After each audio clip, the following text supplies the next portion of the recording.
So it's a nice little gift, and Robert Helmer and other people from Toronto.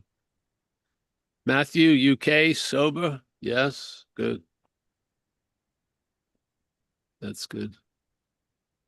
Oh, Laurie has blessed us with her presence. That's nice. Jay, nice to see you, Jay. Angelica. Ariane, thank you for all the support. And everyone. There's some people I never see, but they support the Zen Bitch Slap quite a much. So just thank you. Go, much appreciated. It used to be easy because before PayPal would tell you if somebody donated. And then that stopped. And then yeah.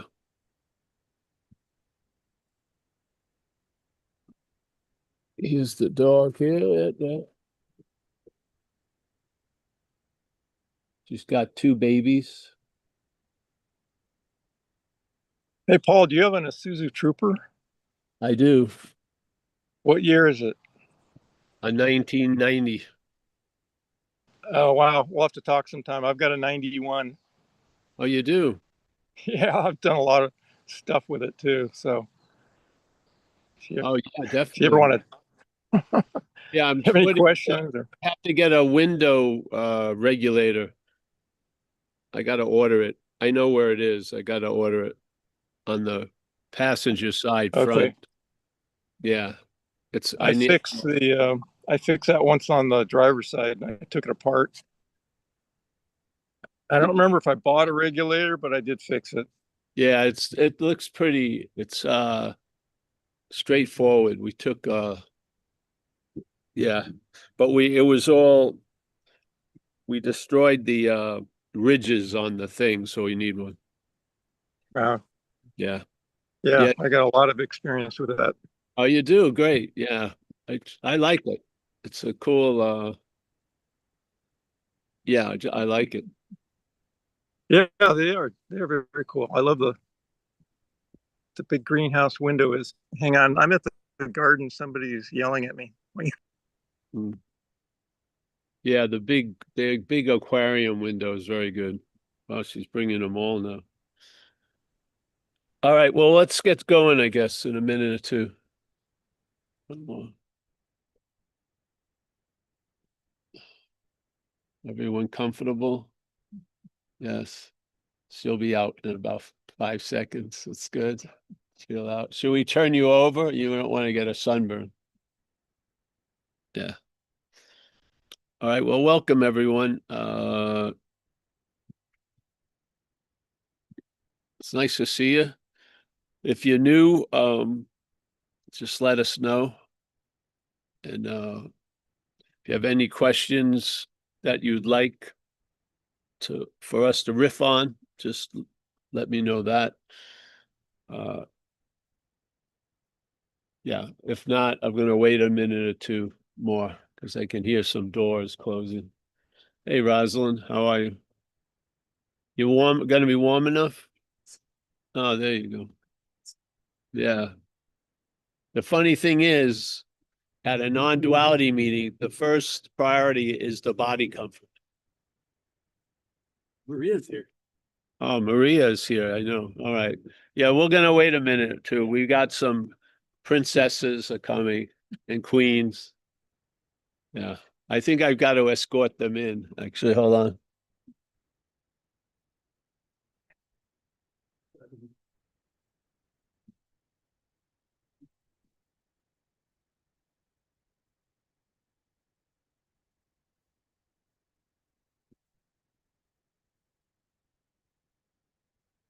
Come over in the sun. No, I don't like the sun. I don't like the sun. It gives me, I have rosacea, and then it would, yeah. Oh, you do her a hat. She knows what works for her. You maybe should She responded fully and accurately, and that should give a clear picture, and then, oh, somebody is in their comfort zone. I'm so happy. pictures in the right spot, and that's just it. Otherwise, people. All right, well, anyone come up with a question since I've been gone? No? Okay. David Lowe has his hand up. Oh, David Lowe. All right. David? Hey, Paul, so jumping right into an esoteric question here, maybe. You're talking about the movie screen, then you turn the movie screen sideways, you can barely see it. And of course, all the stuff's hitting the movie screen, but you're not looking at the movie screen head on, you're turning it sideways. And what do you want to illustrate? What are you trying to illustrate with that? What I'm trying to illustrate with that is there's the movie is not there. Yeah. So if you turn the screen sideways and you look at the screen, all you can see is the screen. Yeah. It's not even the tiniest little bit of like prosciutto cut. That's the film. Yeah. Yeah. So the film is a projection on something. So the screen here would be sort of reality, and there's a projection on this screen. Yeah. Oh. And when you look, but it's nice with the example of a screen, because if you look at it sideways, it's pretty thin. When you look at it front, it could be 40 by 40. Yeah. But when you look sideways, it's super, super thin. Yeah. You wouldn't imagine it could hold so many movies and stuff, but it's not holding anything. There's a projection that appears on it. Oh, Yeah? okay. So if you look at it the side, it's not like there's a screen and there's a tiny a little bit called movie or projected. Yes, there isn't. There isn't anything. You could not. That's what I'm implying with that. Yeah. Gotcha. Wow. Yeah. And obviously the screen is the only really, you buy a screen once probably. And if you want to get a bigger one, then you buy another one. But the screen can watch thousands of movies can be projected on it. See, something that's projected is different than something that's put on something. If something was put on something, in time, there would be effect shown on what was being put on. Yes, something was put on this table, and then after years, you see the table is a little beat up by what has been put on it. But the screen, there's no effect of all the movies or all the projections on the screen. There's no like, oh, the heaviest movies left a dent in here. And Okay. this is wetter because it was like romantic, not comedy month, whatever. Yeah. There's absolutely no, there's no, it's not like a tire that gets its tread worn down because the tire is having contact with something. There's no contact unless you call light having contact on the screen. The movie is a projection, and it can, when you're looking at it straight ahead, it can have depth and stuff like that. When you see it sideways, there's nothing there. Yes. Yes. So we always used the idea that if you took a wall down right now, I'm looking at a building. If you took a wall of that building down, there wouldn't be a moment where there was no space, and then you would see void, the real void, and then space rushes in. Nothing, no space has not been pushed aside by the wall. The wall is an appearance in space. It's not pushing space aside. It's not real. Yes? Right. Reality is space. Wow. Yeah. But Yeah. how we see things, obviously, from the dreamt, which is the action figure, we see the reality in the movie and have absolutely no really care or concern about the screen that it's projected on. Yeah. We're looking at, especially if you think even if you were an extra in the movie, you would pay a lot of money to see your little 1 second of fame. when you're in a crowd way behind the two basic characters, you fuck them. There I am. This is sort of what it's like.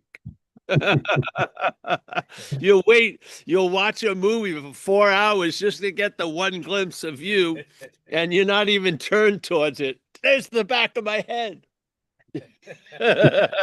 I got paid $100 for that, whatever. That's the whole point. The whole movie, forget it. Let's speed this thing up. We used to have a joke about, we had a little movie theater and we had up on the marquee, The Life of Paul. Yeah. And so the only people that would come would be Paul's, and then some people that may have had relationships with Paul's to get verified that they were right, that Paul's a fucker or whatever. And so you'd all sit down there and there's the movie. And soon, very quickly, most of the Pauls realize it's not about them and they lose interest in it. But you knew this was going to come, so you locked the doors, you took away the jujubes and everything. And now you would like to watch your story with a crowd, willingly or unwillingly, but there you have them. And then you're just completely just absorbed in this movie. Yeah. Yeah. This is all happening on a screen, not in the screen, on a screen. Yeah. When you have a 4-hour movie, it's not heavier than a 2-hour movie on the screen. Yeah. There's the movie has no weight whatsoever. It's a projection. If you weighed the screen before the movie started to play and while the movie was playing, and then weighed it when it wasn't playing, it would have the same exact weight. Yes? Right. The heaviest moment of the meeting would never be able to be gauged by any scales we have because it's not real. Yeah? The assumption with this is, all right, you recognize in a small square, it's not real. And the message is attempting just to allow you to enlarge it. Just picture, if this is just like a dream, maybe it's a dream. Yeah, if you have a example called last night's dreams, maybe that what's continuing now is dreaming. Yeah.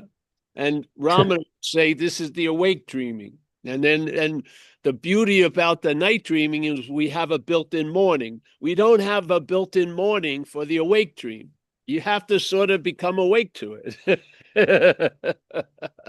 Because the basic leaning is to be asleep to it. And what does that mean, to be asleep to the dream? That you're completely taking it to be so. Yeah.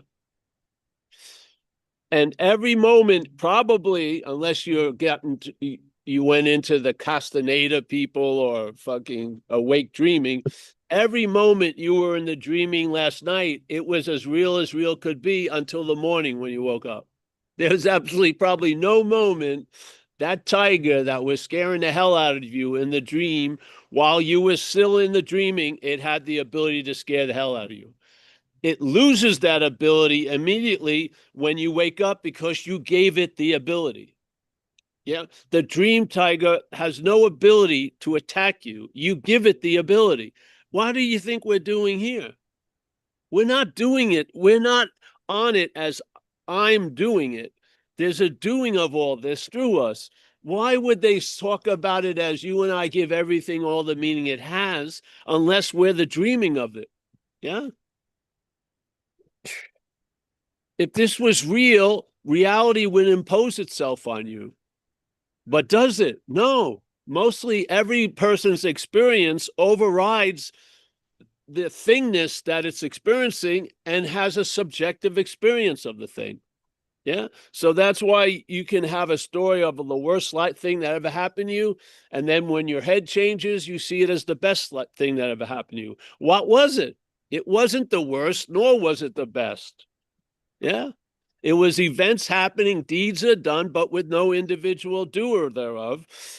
What's giving it all the meaning is we believe we're an individual doer thereof.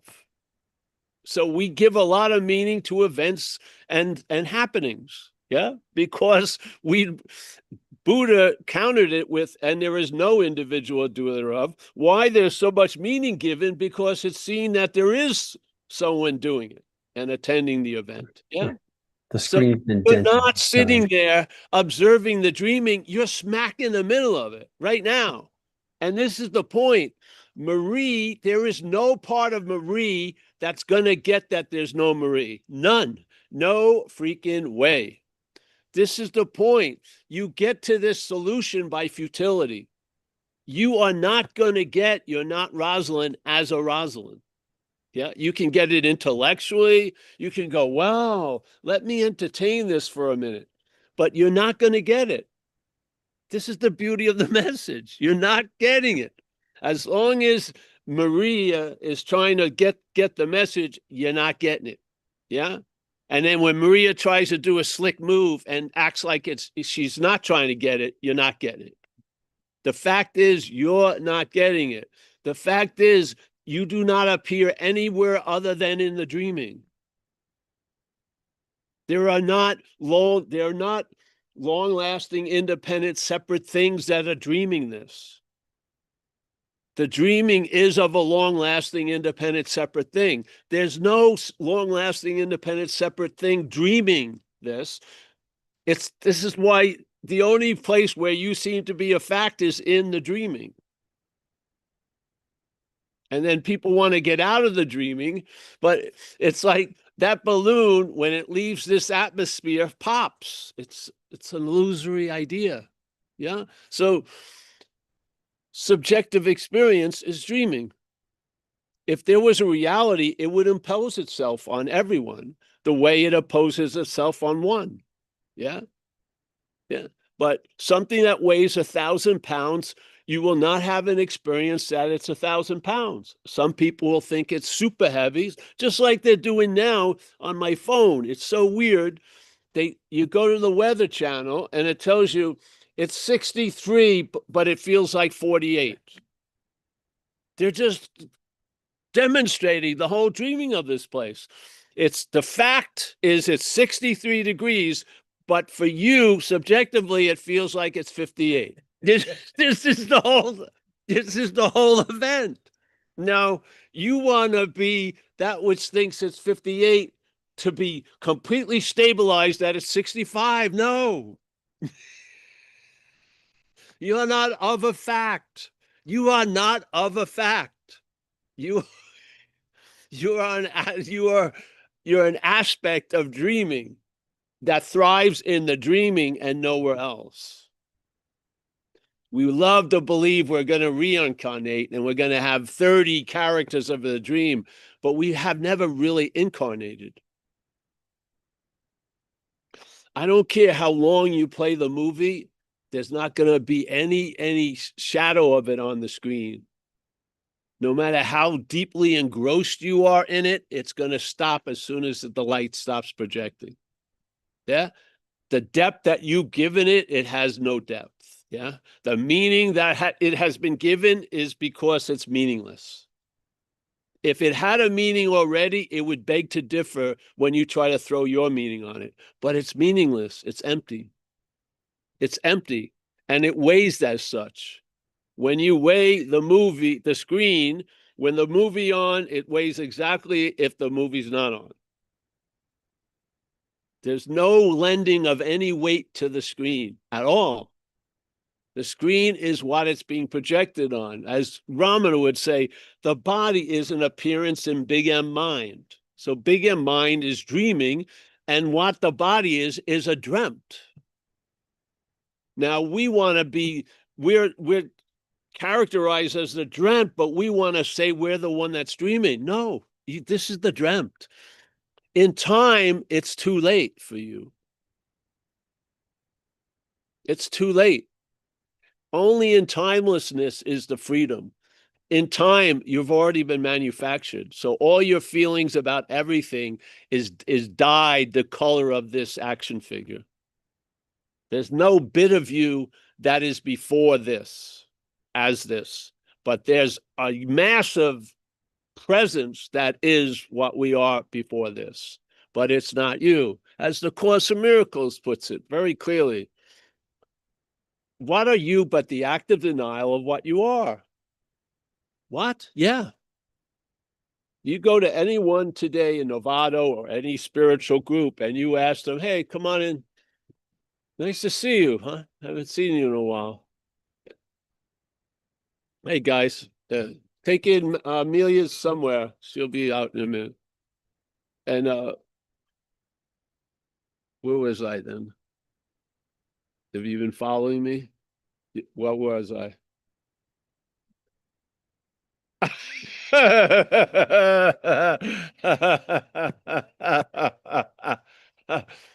Before time, yes, that is us. The us that is comprised of as time and space and occupying a location is not of us. It's 100% not of us. So this is the active denial of what we are. And I bet you if the lady who just came in and you asked her, hey, I caught you, you're in the active denial of what you are. No way. You'd be thinking, I'm looking for me. I'm trying to reinforce me. Don't bother me. I'm in the moment or whatever. Yeah. But in fact, it's the active denial of what you are. What? The Course in Miracles, right out of there. So the Course in Miracles, there's tons of stuff in there, but I like this one. So there's the active denial of what you are and firm in faith in this something else that your head has made to be yourself. It says that you have made to be yourself. I don't believe you did it. I don't believe there's a you to do it. I believe the head has made this something else. What is that something else? You as a long-lasting, independent, separate thing, having private thoughts, private feelings, ownership, doership, feelership, and stuff like that. Yes? Firm in faith in that something else is the act of denial of what we are. And this picture is the picture of actively denying what you are. Yeah, because you're taking yourself to be the dreamt and you're not realizing here, the closest description of you is the dreaming, so to speak. Yes? That which is dreaming is not a thing. It's dreaming of things. Yeah. All right. So the act of denial, what you are, firm in faith in is something else that you have, that your head has made to be yourself. You now look at life through its eyes. That's what happens. So the basic stock interpretation is self-centeredness. So what is self-centeredness? You see everything as how it pertains to you. You're not going to get over that. Yeah, you're not. That concentration of interest and attention is the only thing that's keeping this solid, so to speak. It's the only thing that keeps it going, but it has it's a terminated point. It only goes for so long. Yeah. 60 years, 80 years, 20 years. And then there's going to be a revelation that the non-existent thing is just that, a non-existent thing. Ramana would like you to see yourself before that. So it says there's a presupposing, doesn't say you're doing it, just a presupposing of a non-existent thing, aka body, the body, as being an existent thing. And now that existent thing wants to get salvation for itself. It says if you are in that situation, and he's basically was saying you are in that situation, not you, but that situation is going on, then the spiritual practices themselves are reinforcing the non-existent thing as an existent thing. How are they going to destroy it? So in your head, you believe what you're doing is destroying this imaginary you, but in underlying what's really happening, it's being reinforced. So by you wanting to get out of something, you make it a real being in. Yeah.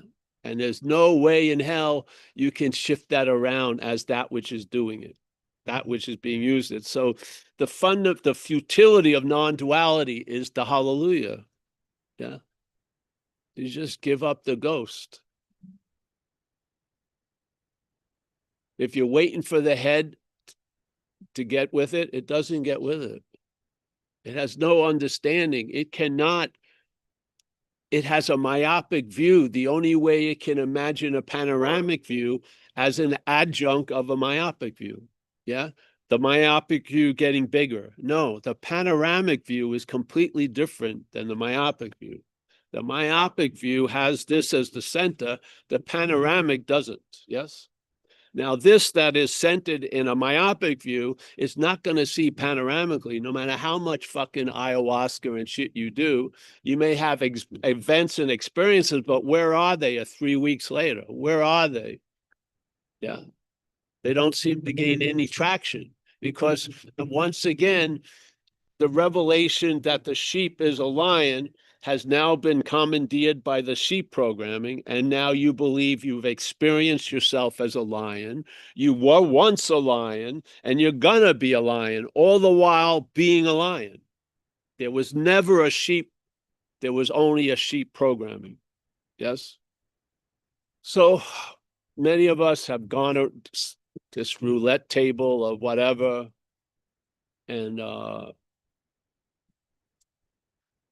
I don't know if that had anything to do with anything. It seemed to bring us to a point of being convinced where there can be a finality before the finality of dying. There can be a finality of the impermanence and the non-existent quality of the body. Yeah.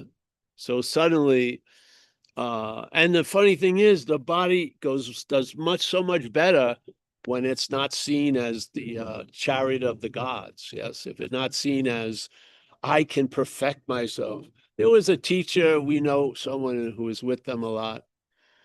He basically presented himself as the embodiment of not being a body.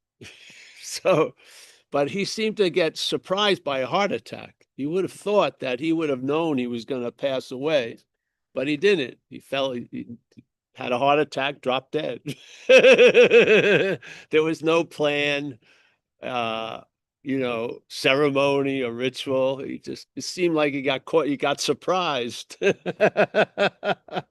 I don't believe there can be an embodiment of what's not a body. I just don't believe it. You having a loving gaze doesn't mean shit in a lot of ways. It's your being as still as you can be. There's still thousands of parts moving.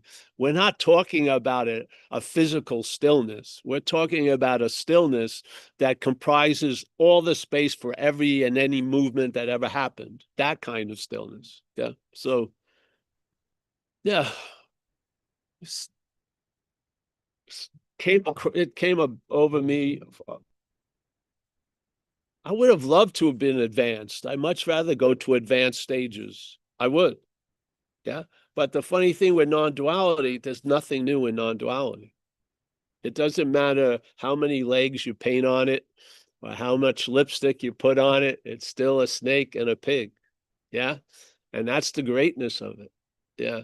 So, yes. Anyone have any questions or anything? David Lowe, I forgot all about you. So it may be pure and noble, but spiritual practices, technically, they're the most self-centered thing we can do. Well, they could be. It's not, you don't know, because again, here everything is subjective. This is dreaming. So one person can dream something's a poison, another person can dream it's medicine. This is why you can't have a unified solution come to ailments and shit like that, because one person takes it, they die from it, the other person takes it and they get well with it. Yeah, because this is dreaming. Yeah, there isn't, oh, this worked for me, therefore it'll work everyone. No, it doesn't work that way here. What happens, so it can look like someone is being selfish and there may not be any sense of self involved in it at all. Who knows? And there can be someone that looks like they're completely selfless and they may be full of themselves at the same moment. Who knows? Yeah. I don't care. What I care about is relief. And usually relief as the problem produces a problem in and of itself, because you've got to keep checking in how's the relief going, and you are really the destabilizing factor of the relief you're trying to manage. So this relief was a relief from all that. So this relief was from the need to be liberated, not liberation. It was the need to be liberated you lost interest in. Yeah. You lost interest in the idea of getting into the moment because you realize you can't be out of a moment. If you really want to get somewhere, the greatest answer would be you've never left. Yeah. If you really want to get somewhere, the greatest answer would be on never left. That's you can't tinker with it. The head, it's like that. The head's like that coyote that met the desert tortoise. It knows there's meat. It can't get to the meat. And after a while, it loses interest. Yes. And that's when, yeah, that's the beauty of it. So this, the head that's looking for a stabilized experience is the reason why there is not a stabilized experience. So how do you think it's going to work?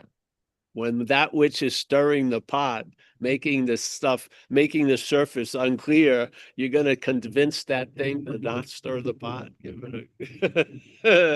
That's stirring the pot. It's like the thing we have in recovery. There's very, very important points in recovery that you're brought to. One of the first ones is you got to quit playing God. And the simple answer why, it doesn't work. Very simple. And so if you're unbeknownst to you, you're in this self-centeredness, when you read, you got to quit playing God, you assume it's you doing it. So I'm the one who's playing God. And now it sounds like I got to stop playing God. Yeah. And so now you make an attempt to try to stop playing God, but inevitably you're going to realize that that which is playing God, when it tries to stop playing God, is playing God. Yeah. Ad infinitum. It can go forever. So the idea of it's not you that stops playing God, that would be that which is playing God. There's a seeing you're not that which is playing God. You see it. You're aware of it. You become aware of it.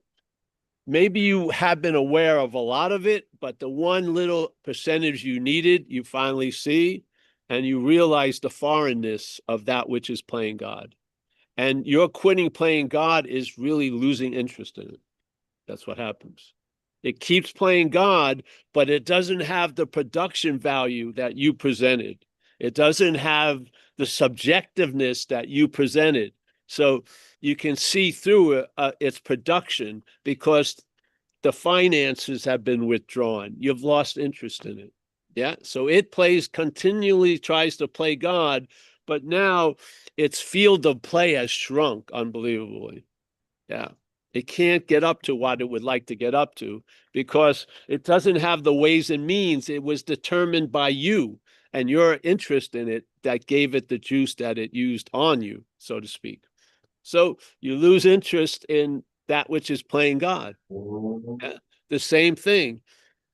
You feel like there's a need to be liberated, and then someone tells you, well, there's no need to be liberated, but I beg to differ. I feel a need to be liberated.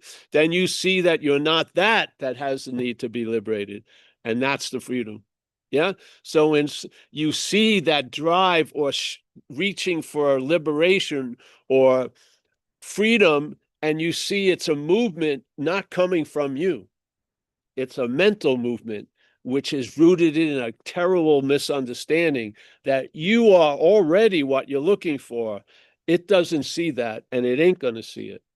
It has a very stubborn idea of what you are, and it's not what you're looking for. It has a stubborn idea and it's convinced. And I don't think you want to waste any more time trying to convince a program. It's not AI. It's not growing in awareness. It's set. So you recognize that which is reaching for liberation is not you. And you lose interest in that reaching for liberation. And to me, that's the liberation. The liberation is from that which needs to be liberated. The liberation is that which is trying to get into the moment because it fervently believes it could be out of a moment. The fact is, you can never been out of any moment. So every arrival that you want to add a little more miles to and this is always greeted with on having never left. This is the beauty of non-duality. Non-duality doesn't negate something and take you somewhere else. It brings you right back to where you never left. It doesn't give you another magical person, a better person. You go this way and and then when you go this way, it goes right through the idea of you back to the source. It doesn't stop here and then project out. It doesn't. It bounces, it goes through. This isn't solid. Goes through it, and then it's coming. I'm gonna have to understand. Oh, what? You mean I have absolutely no importance? Exactly. You have no importance in this. None. Your relevance is minuscule. There you go. So you see the grasping, you see this, you see that. The problem is when you give up the need to be liberated, you may have liberating looking clothes and you may have liberating looking blogs and you have people following your liberating looking ways. So there's could be a lot of investment and you don't want to lose the investment. All right. So what happens? You run into a thing. What is it you know, which is you're awake, that you don't want to know? There you go. The head knows that you're awake. It does not want to know it. It doesn't mind you becoming awake. It will sign up for lifetimes of that shit.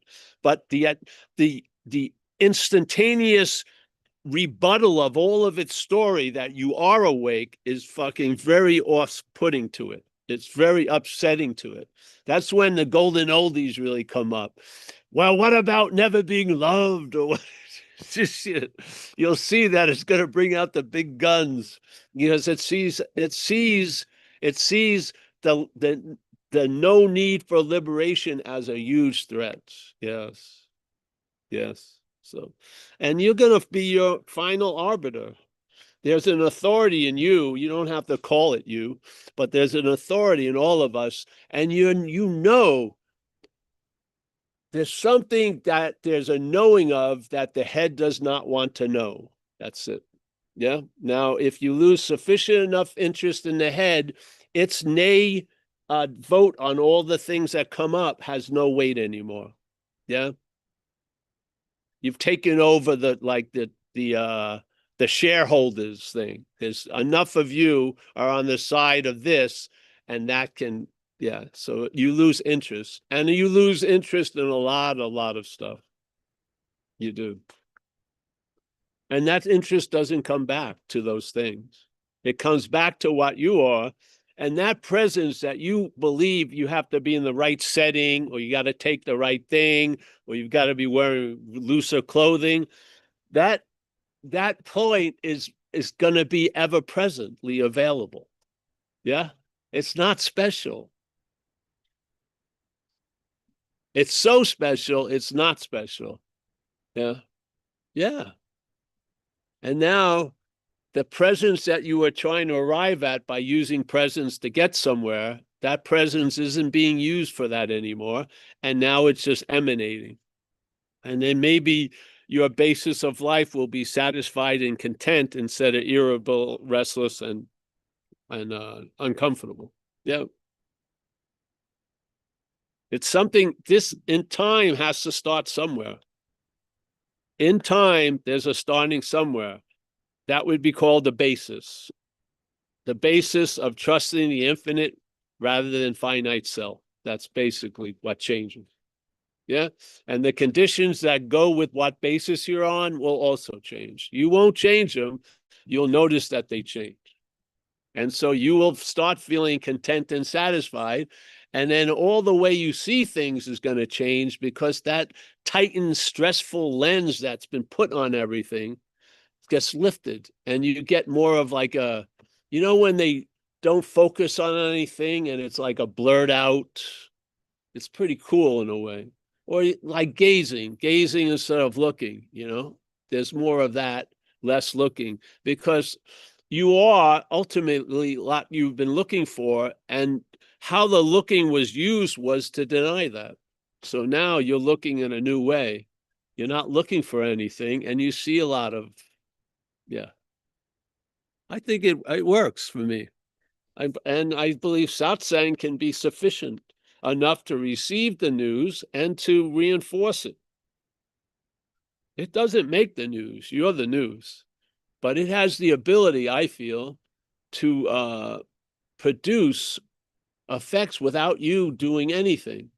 So it's difficult for your head to be like if the head went to India now or went to Peru and did this and did that, it could have a good story that it did something to cause an effect.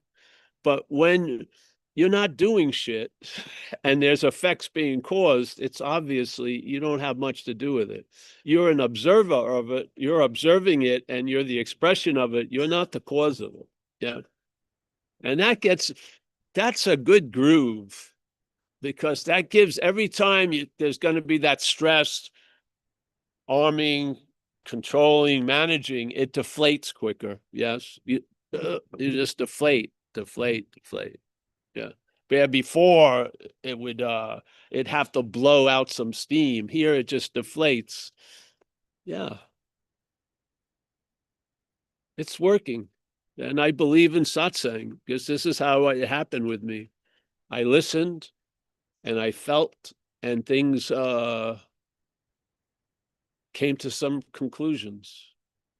The conclusions were verified by the sense of relief that wasn't like a bartering, relief for stress and then stress for relief. It was relief before all that. It was really the relief between the dualistic movements and trying to, you know, when you're feeling you're here in a seesaw and then you have a story, it would be great up there. But when you get up there, the weight of it drops you. You can never get up there as you. You're the weight that has it this way. So when you get here, it goes like this, and then you're never going to get it. You're not. Now that was a bummer until I heard non-duality, and it was like the solution. You're never going to get it. Hallelujah. Yeah. Every time it was never going to get it. Oh, that's a bummer. Or more. Or I'm going to go to another country, a deeper cave, a higher mountain, a longer retreat. It was always more. But then non-duality said, wow, you had a sufficient enough amount of evidence of the failure. See this great success in it. Yeah. Maybe knowledge of what you are, what you're looking for would change the looking for stuff. I would imagine it will. If you are what you're looking for is going to change. Or how you're looking or where you're looking or when you're looking is going to have a huge revision if you are what you're looking for. And that's the statement in our movement, non-duality. Yeah. You are what you're looking for. The seeker is the sought. Can't use the Buddha to seek the Buddha. Why would he ever say that if you're not the Buddha? Why? Why would someone lay that one on you? You have enough shit. You know, of course, he wasn't looking at Nicole when he said it. He saw the Buddha as Nicole, and he was trying to get around Nicole because Nicole is really the active obstacle. You get around Nicole to the Buddha. And to talk to the Buddha about Nicole, I see has great value. To talk to Nicole about the Buddha, to me, has no value, really. It just reinforces Nicole. But to talk to the Buddha about Nicole, I think that's the direction of knowledge. Yes, I do. I do not believe that knowledge is meant for you. I think the knowledge is about you. Yeah. Yeah. All right. Anyone else? We have a birthday today for Amelia. Amelia is growing younger by the day. It's incredible. I would call it a miracle.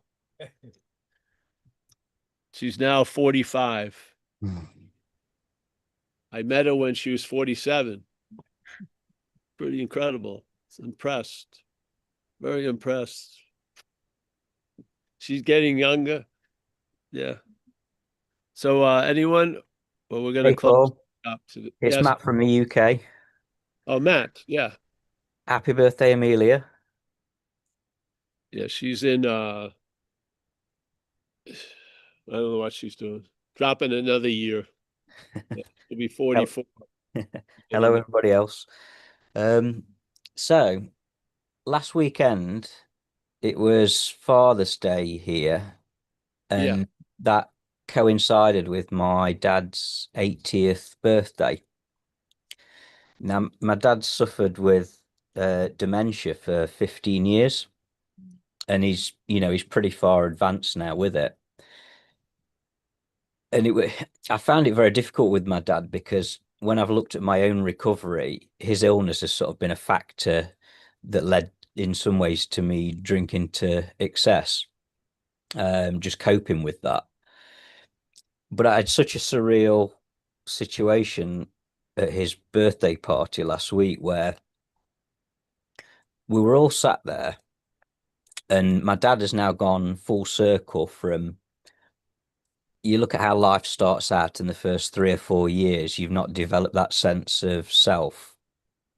Well, my dad's now at the other end of this cycle where he now is kind of oblivious. He's just present. He wanders around. He doesn't worry about anything.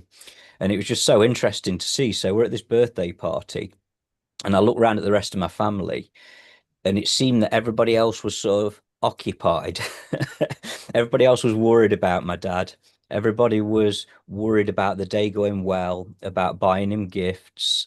And my dad arguably was the happiest person there because he was just completely oblivious, just wandering around, smiling, getting on with the day, perhaps didn't even realize it was his birthday. And it was so interesting to observe that, just how the rest of my family were behaving in that scenario. You know, my sister had gone sort of over the top and bought loads of presents. So like my mother sat there opening the presents on my father's behalf. And it was just so sort of blatantly obvious. It was just, I just wanted to share it because I was kind of sat observing it, and it just highlighted this because he is at that stage now at the end of his life, or towards the end of his life, where he's not occupied in any way like the rest of us who sit there worrying and planning, and and it just it just fitted in with the message here, so I kind of just wanted to share it. Yeah. Yeah.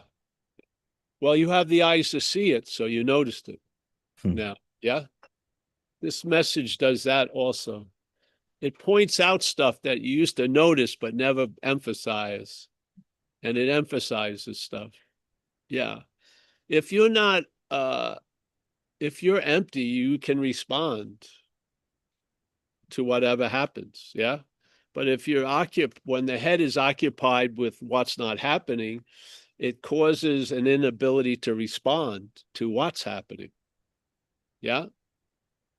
And usually what's happening has a lot less weight than what's not happening. The weight that people can make out of nothing is like the weight of a mountain, but it's actually was given birth through a molehill. Yeah. So, of course, if you're occupied doing one thing, it's difficult to be available to the other as an action figure. So this is the dilemma. This is what gives the dream of being in the moment and stuff, because the moments that we seem to be in, we seem to be completely occupied by things that are really not happening. Yeah, this is, we call it in recovery, it's a trip. Recovery is, the community I'm from. Like the action figure toy box was, if you look at it, was made in the island of broken toys. So, and I have that recovery thing. So I get a lot of value out of stuff from there. And they talk about faith, an abject faith in this head of what's not happening, literally. And then I have a feeling of what abject means, but I asked the lady at the Zoom, and she went in, and it said spiritless servility. So abject faith in that which you're not produces a spiritless servility. Wow, that's incredible. And the funny thing is, in recovery, we call the solution to be of a spiritual nature. And there's a description of the fundamentals of the problem, which is spiritless servility. So servility obviously like is enslavement, and spiritless like no fucking joy in it. This is what happened. The more you did coke, the less you fucking enjoyed it. It just got more and more. And this is the Tibetan Buddhism, the big hungry ghost with the huge belly and a small mouth. You can't get enough of what's not happening. Yeah, it's just too much. So yes. Yeah. We're having there's a cactus here that we've had for years, but it's only bloomed a few times. So it's getting ready to bloom, and it's a huge production. It only lasts one day. It shrinks up and usually you can miss it if you're just not checking things out. Yeah. You're walking around, you see the bear cactus with all the spikes, but you miss the fucking glory. But yeah, because you have an idea. The cactus, yes, that we have cactus in the back, but you're not experiencing it really. It's just filling up the giant fucking busy landscape of the head. But I've been pointing it out to Amelia. I was hoping it was gonna bloom today. It would have been nice for the birthday, but it will be here tomorrow at least, and it's worth paying attention. Yeah. But if the attention has been directed already, you're already paying attention. So you have a difficulty in paying attention because the attention's occupied already. You would like that to be not like that. Yeah. You would like your attention to be free, to be drawn to something, because you're going to pay for not paying attention. You are. You're not paying attention, you're going to pay a hefty fucking price. Because if you're not paying attention, you're going to be paying a lot of attention to what's not happening. Yeah. And in the subjective experience, the tiniest little thing can be super heavy. Yes. And it's difficult to put yourself in other people's shoes because your shoes seem so enlarged than anyone else's. Yes. But see, so you pay in a certain way when you're paying attention to what? To that abject, that fearless, that spiritless servility.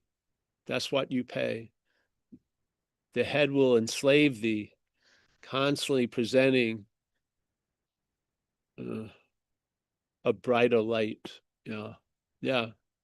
How many people have listened to the message and then just heard it 800 different fucking times by 800 different people? By the time they come out of it, it's just the message. It's not the people that it comes through. It's the receiving of the message. That's the value. So if you're occupied, you're already paying attention to something. Yeah. So you can't pay attention. You can't. It's hard. You have to practice or try to discipline yourself. If you recognize you are not that which is the primary thing the head is paying attention to, which is the story of you. as a long-lasting, independent, separate entity. That is what it's paying attention to. And therefore, it doesn't have enough attention to pay to any fucking thing else. Yeah, after a while. Gets so obsessed, it gets so sucked in, you're paying through the nose to that. And you're wondering why. Oh, so you go to Hawaii and you're constantly thinking of New Jersey, and you're in New Jersey and you're constantly thinking of Hawaii. And then you try to practice something to get you in the moment. That's verifying that you can be out of a moment. Yeah. Yeah. So yes, there's a gazing before paying attention. Yeah. There is a pause before paying attention. There is pause before paying attention. It's not like you find yourself paying attention to something you don't want to pay attention to. There's a pause, yeah, before paying attention. Yeah. Now, if that pause is filled up with you, that day is going to go a certain way. If that pause is absent of you, it can be going a different way. Yeah.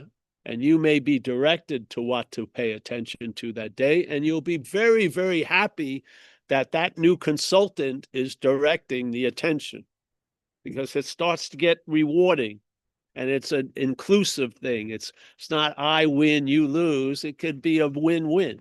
All this stuff. Yeah. But where does it begin?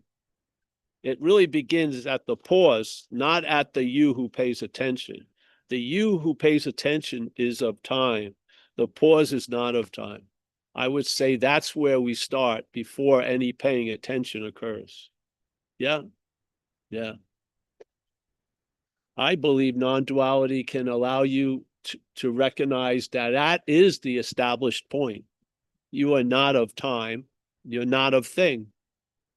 You may seem to be in time and in things, but you're not of them. Yeah. And then that starts having an overwhelming effect.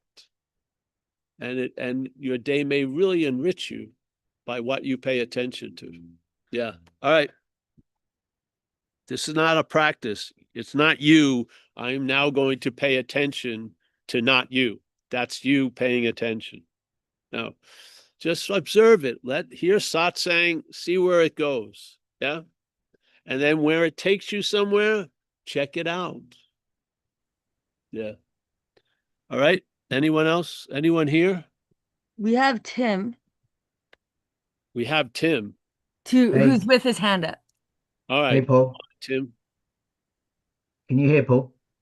Yes, I can. Yeah, sure. Nice one. Yeah, happy birthday to Amelia. This is just a quick pointer, or a point, fitting in with what you've been saying over and over again, repeating the same message, but with many, many different examples, which all have that shared common denominator, which it's incredibly difficult for the head to see, right? We've all had this before. One of a concept which, I mean, Ramesh Balsekar, I know you mentioned the Who Cares book, right? I think you said you read that years ago. Yes.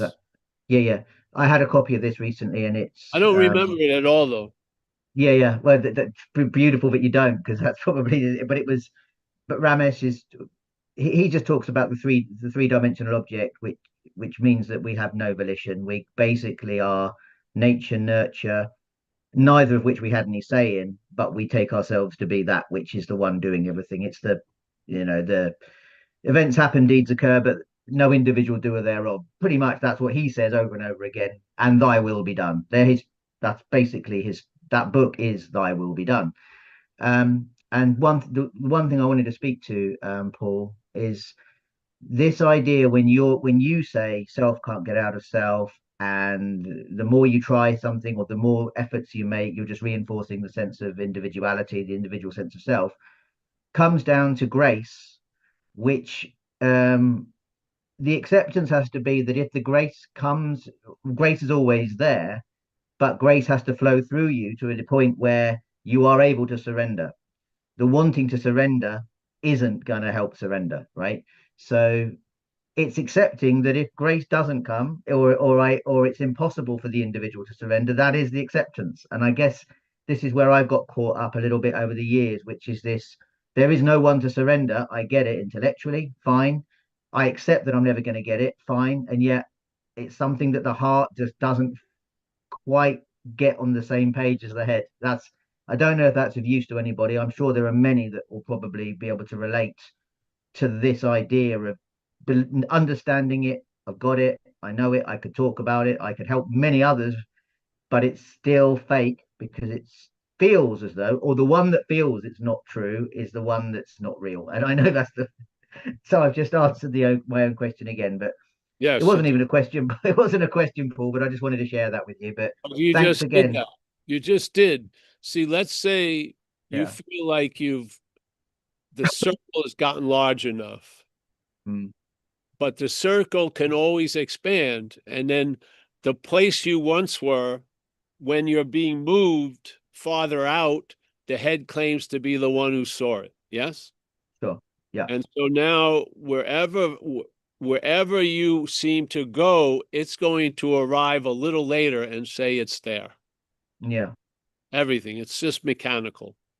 And like earlier on, we say it in a weird way because of the language, but you aren't doing any of it. Yeah. Yeah. So you're not the one that's going to get that. You're not going to get it. Yeah. Yeah. And again, just to go back to anybody who hasn't had an opportunity to look at the Ramesh Balsakar's book, Who Cares? I really, really do recommend it because it really does simplify things in a way which I haven't seen as a good example of. And his basic idea, right, was that that thing which is, and this is a personal share with you guys, which is all my life, all my jobs, everything I've ever done has been giving relief and compassion to others. All, and I'm very good at that, right? It's effortless for me. It comes. It's not me doing it. That's the point. But through me, that comes. Relief is given to others through me. But if I haven't got that true compassion for myself, then I'm still, I feel, or the one that I'm not feels that I am inauthentic and fake. So I'm just kind of constantly surprised how I'm able to give relief to others and being unable to have relief for myself. It's an absolute nightmare. Like it doesn't make any sense. Yeah, it's You see, crazy. the fact is you are inauthentic and fake. Yeah, Yeah. yeah, absolutely. 100%. Yeah, So there you go. And yeah, then yeah. you become useful. Mm, Yes. yes, You become useful, and then things can move through you. right. And then the humility is it's so obvious it's not you that the claiming doesn't even attempt to claim it anymore. Yeah. And so Yeah, it becomes a moot point. And there is not an answer after that you're in authentic or fake. There's not an answer to that which no, like feeling inauthentic or fake. It's inauthentic and fake.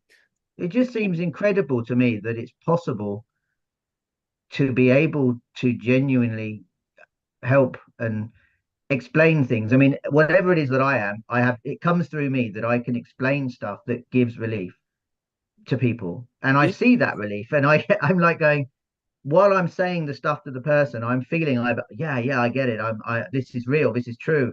And then almost a millisecond afterwards, I'm like, but that's not my deep experience, right? That's great. That's great. So your action figure is being used, Yeah, and maybe that which you're being used to bring about in other people is not going to be given to you as an action figure. right. Fantastic. Yeah, that makes You're and going that's to fine. fulfill your job. It doesn't mean you get fulfilled. Right. This is the thing. So that's where the self-centered selfishness is, that I want what I want that Well, see, Bob, desire it's is, not you. yeah. There's a Yes, desire let to it get have extreme selfishness and self-centeredness. Let it Mm. like show its little festering boil, and I'm not that. Yes. Yeah, that's it, Paul. But anyway, that's been helpful, as always. Oh, And I'm telling you this. Paul, as an action figure, wanted to take off mm, with these ideas. Yes. yes, I wanted to, and I was, and then should go much farther, much higher. And I realized that's not the purpose. No. My vision needs to be at the curb level. This is like dog shit awareness. And oh, poor Paul, he can't paint his face and do super hits of anything and see 20 different lights and suns. Yeah, no, that's not the purpose of the action figure here. The action figure here is to be put to use. Yeah. Mm. Yes. As a Yeah, tool. and whether I am, and that's the grace part, is that whether I understand it or don't understand it, whether I like it or don't like it, that's not me, right? Well, That's of the course, point. and it's not yours that what you're sharing. No, but that's very clear. But it's, yeah, I think maybe it's just one of those situations where just like the hardest bit is giving up the idea that I'll ever get it. And I know people say they've done it, and I'm sure that that's no one ever gets enlightened, You right? That's don't the have whole to give point. up that idea. Just see you're not the one Yeah, that yeah, give up that idea. yeah. That's See, it. That's you- it's such a you've subtle gone thing. Yeah, far. Just follow me here for a second. Okay, yeah. you've gone pretty far, and now you're at the point that you cannot give up that idea. This Mm. is the balloon has expanded. You're at a geographical point. Drop that and see that you're not that, which is never going to get it. That's why it's that pang is trying to call your attention to negate that. Yeah. By saying, Yeah, hey, I'm not that. yeah, Yeah. yeah. You may have a dry mouth as an action figure with the recognition you're never going to get it. And it may never get the quenching thirst, the quenching of that thirst. That's the thing that I think has been the stumbling block. That there's an expectation of that it Hey, might feel a certain way. Yeah, this was not your purpose. sure. Your Yeah, purpose is to be right where what you seem to be, yeah, yeah, and still be useful. Yeah. yeah. Yeah. I Yeah, 'cause saw I mean, all I the ended up. time. But I I go to work. talks. I go to talks and usually everything was pretty clean, but every once in a while Paul's opinion would come out, like I'm fucking sick of these people. You know, whatever. And I would just realize it would stick out like a sore thumb. It's my obviously I'm being used for something to come through. I Yeah, don't it may not be best to be in an exalted state all day. Yeah. right. Yeah. Yeah, I yeah, obviously believe exactly as I am right now seems to be quite useful. And yeah, even though it may not like it, fuck you. Really, it does. I don't yeah, matter. yeah, I matter. yeah, The hose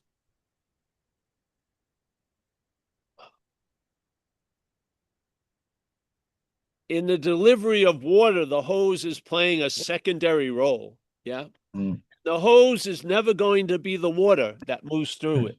Yeah. No, So, and you're going to hear a lot about life as a hose. And you would expect, I am so drenched with this water. Why isn't the hose getting it or whatever?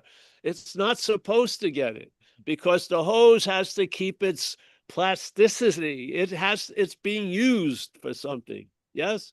It's not mm. to just evaporate and fall into the vague or the void. It's meant to be a hose so the water can come shooting through. Yeah. Yeah, yeah, And yeah. the hose losing interest in itself is the diameter of the size that the water can come through. Mm. It's the losing interest in the hose by the hose is how the water goes through. Yeah. But if I find it incredible that any amount of water has been able to flow through this particular hose, like that, it just astonishes me. And it's a bit But like what that's you the said, hose talking. right? But that's Water when you doesn't said, see it that way. yeah, but that's like when you say, Paul, that every time you turned up to the AA meetings, you were never actually there, and all of a sudden you turn up and something happens every time, and Well, yeah. that's the Maybe I experience. drive someone somewhere or something. Yeah, Or give them yeah, it's a kind of buy yeah, them it's a kind of lunch or everything. basically get out of your own way, really. I guess that's the whole point.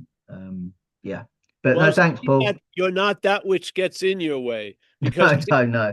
even Yeah. getting out of your own way is too much of an order. Just see you're That's not true. Yeah. is Yeah. saying It's like that. the triple negation you talk to, isn't it? Like the subject of, yeah. Yes. Keep it simple, I think. You Keep only it simple. Yeah. you gotta negate. It's not negate and then negate and oh maybe affirm. No, it's Mm. negate all the way.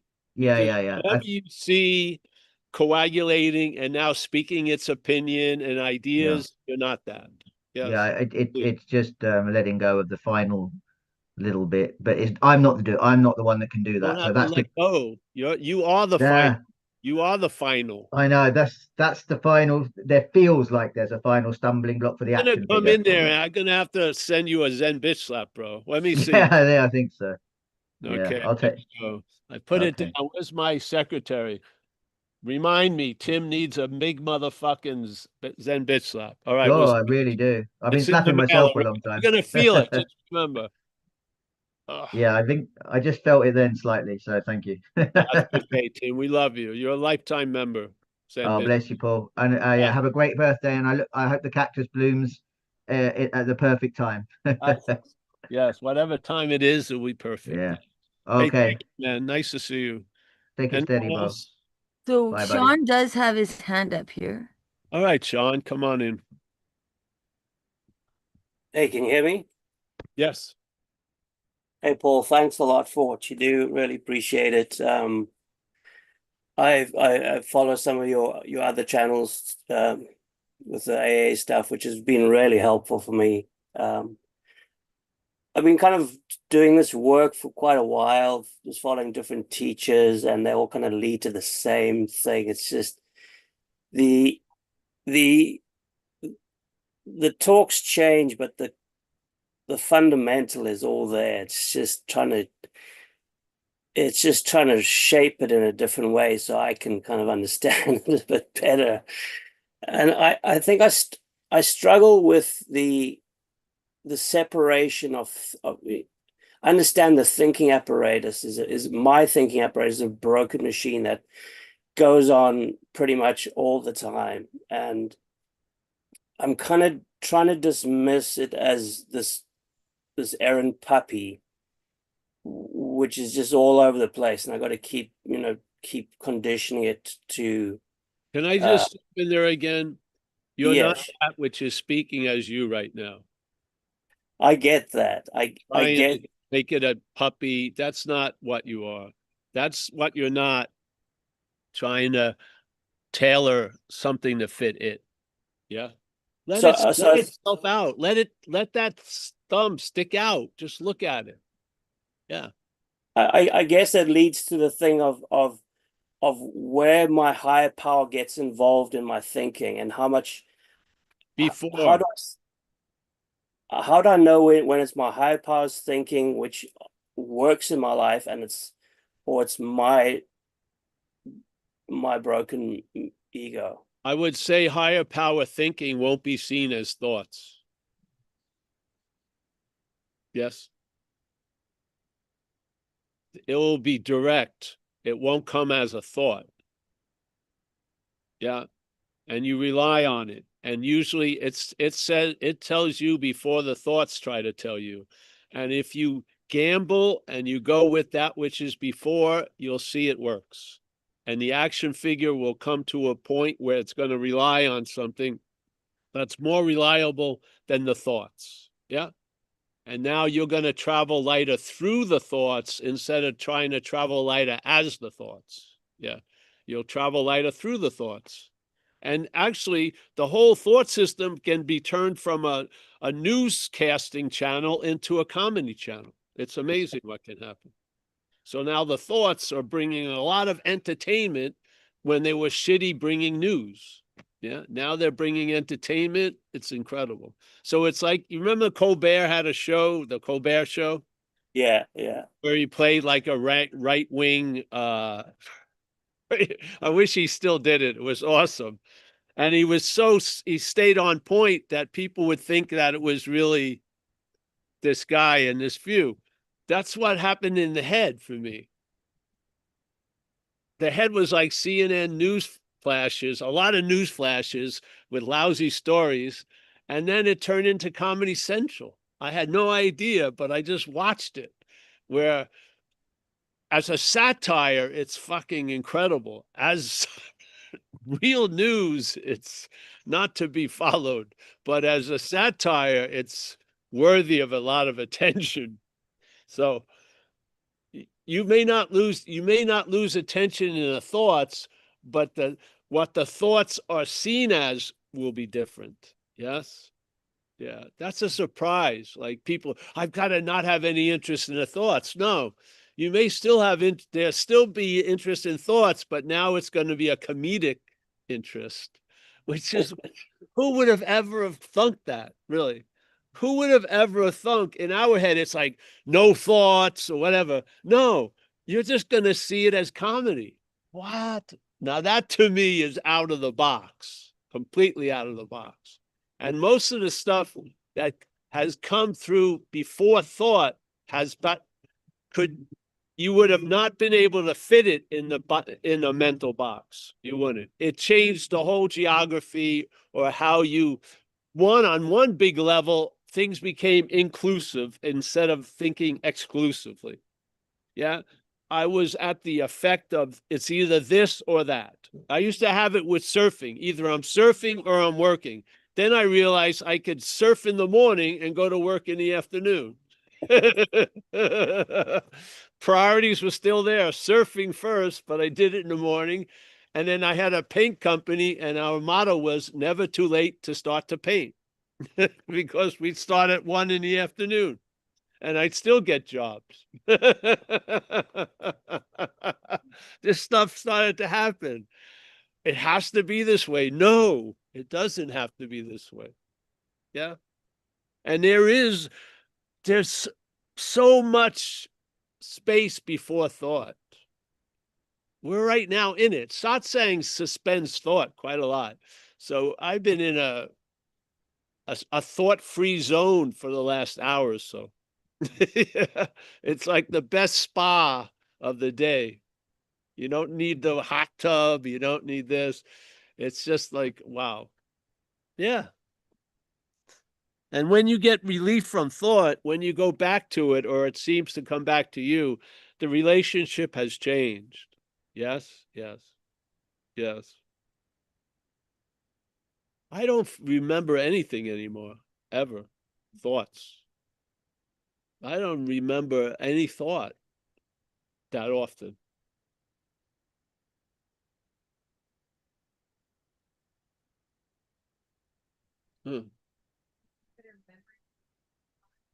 No, I don't consider memory thought. I think you think about memories. Memories are just, if it's true that we see only the past as an action figure, like the Course in Miracles says, well, that's what memory is. You're seeing only the past. Yeah. So everything is refelt, redone, rehashed, rethought. And somehow it's so wild that we don't recognize how repetitive it is. But let's say if someone did a journal when they were young, and then they do a journal now, and they lost a few years, and they read both journals, I bet you the same feeling was there. I'm afraid of, and then just fill in the blank. It's the same old, yes? So memory is just putting an image, a re-imaging of something. Yeah. I believe the first 7 steps of the Course in Miracles, or lessons, is a pretty good description of what we're not, the action figure. And they talk about you and I give everything all the meaning it has. Everything is meaningless. Whatever you see isn't there, blah, blah, blah. And then it testifies for the first 6 lessons with the 7th one, which is we see only the past, basically. Not you, but what the action figure does is sees only the past. Just plays out past, and it projects a lot of anxiety about what it thinks the past is going to look like in the future. That's what it does. Now, You want to go in there and tinker with it, that's it, trying to tinker with it. If you see it and you're not it, just like the thought turned into Comedy Central, what you think could only be one way or the other is going to turn out in an incredibly different way, probably. Yes. Yeah. Yeah. I realize I don't actually really know anything anymore. I thought I did. And the more, and it gives me a sense of a feeling of more freedom of, I don't really know what's good or bad anymore. Something can come across as bad and has a good concept or Yep. good outcome or good. It's just, I mean, I think I'm in a more of a process of just doing just retreating from decision making and labeling, and it's much more freeing just to go, I actually don't fucking know anything really. I don't. I'm just in the process of trying to surrender to something higher than me and trying to trust that process, because before I had to do it all. I had to manage everything, and that was a disaster. And coming through is just I thought I had to do so many things, but the more I realize is that I don't really have to do a lot. No. Well, just keep with that. Just keep going. Something's going to turn the page, and then just read what's on the next page. Yeah. And more pages will be turned, and they'll take you where it takes you. The idea of surrender to me was a given. I thought I knew what surrender was or what it contained, but it was just a description of an act.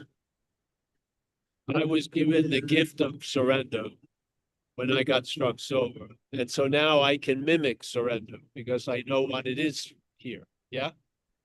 I can get to a point of surrendered. Yeah. But I had no idea.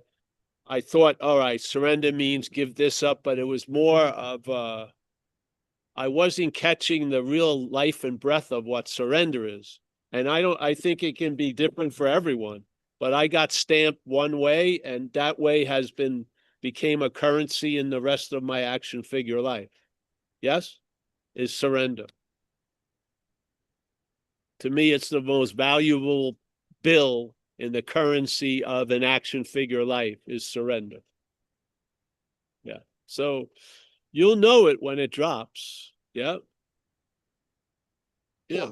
Yeah. And I feel there's still an element. I thought before that I just would be there's apathy, but there's an action part and there's a human part that I need to still do. There's a there's a saying that even once you're enlightened, you still have to do the laundry, which I love. I mean, it points to doing and being the doer are different, though, and doing can be happening to you. Yeah, not you doing it. So you can take what you used to call orders, like what you need to do, as something doing it to you. Yeah. Just like in AA, we talk about the steps, you do the steps, then the steps start doing you, and then you become the steps. Yeah. So this is what happens. You've entertained an idea of surrender. Let that surrender you instead of you surrender. Yeah. Yep. Hey, I got to get going though. The festivities I got to get into. Anyone else? Sean, thank you. No one else here with their hands up. All right. Well, let me start saying goodbye. Sean, thank you so much. And Ariane, nice to see you. John K, as always. Keith G, as always. Raven, she's still in our orbit. Lucky us. Mary Champagne took a break to have a gulp of herself here. Nice. Kerry in Hawaii. Angelica in her nice lazy boy there. Chris B, as David Lowe. All of you are very I'm really happy that we're all on the SSZBS together, Zen Bitsa. Judy Love, always a pleasure to see Judy. Tomas, our man in Poland, nice to see you, Tomas. Shannon, as always, pass the guacamole. We're gonna do that garage sale idea sooner or later. Marl, always a pleasure. Kathy Cleveland, she's her dictionary person. She remembered, she gave me the object servility. There's two big statements in recovery.